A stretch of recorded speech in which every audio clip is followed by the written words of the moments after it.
بسم اللہ الرحمن الرحیم۔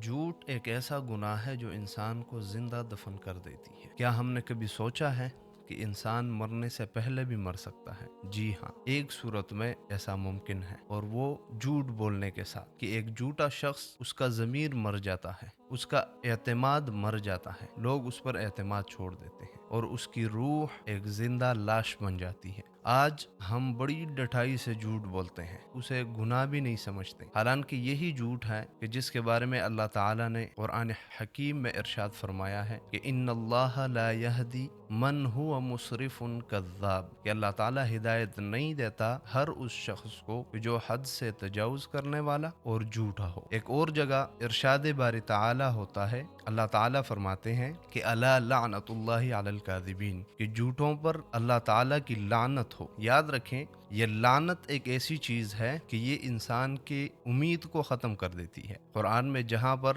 عذاب کا ذکر آتا ہے تو عذاب سے مراد انسان کو ڈرانا مقصود ہوتا ہے تاکہ انسان ڈر جائے اور یہ کام چھوڑ دے، لیکن جہاں لعنت آتی ہے تو لعنت سے وہ معافی، اللہ کی طرف سے رحمت کی امید ہی ختم ہو جاتی ہے۔ اللہ تعالی ہمیں جھوٹ سے بچائے رکھیں۔ یاد رکھیں، یہ جھوٹ یہ صرف ایک گناہ نہیں بلکہ گناہوں کی ایک فیکٹری ہے، کیونکہ جو آدمی جھوٹ بولتا ہے تو وہ وعدہ بھی توڑ دیتا ہے، وہی انسان خیانت بھی کرتا ہے، اور وہی انسان دھوکہ بھی دینا شروع کر دیتا ہے۔ تو اس ایک گناہ کی وجہ سے ہم کتنی گناہوں میں لت پت ہو جاتے ہیں۔ یاد رکھیں، یہ جھوٹ اتنا عظیم گناہ ہے کہ جھوٹے انسان کی طرف اللہ تعالی رحمت کی نگاہ سے بھی نہیں دیکھتے۔ قیامت والے دن ہم سب لوگوں کے زبان بند ہو جائیں گے، ہمارے ہاتھ بولیں گے، ہمارے پاؤں بولیں گے، ہمارے تمام اعضاء بولنے لگ جائیں گے۔ اس وقت جھوٹا انسان بہت گڑ گڑائے گا اللہ کے سامنے کہ اللہ ایک موقع اور دے دیں، لیکن پھر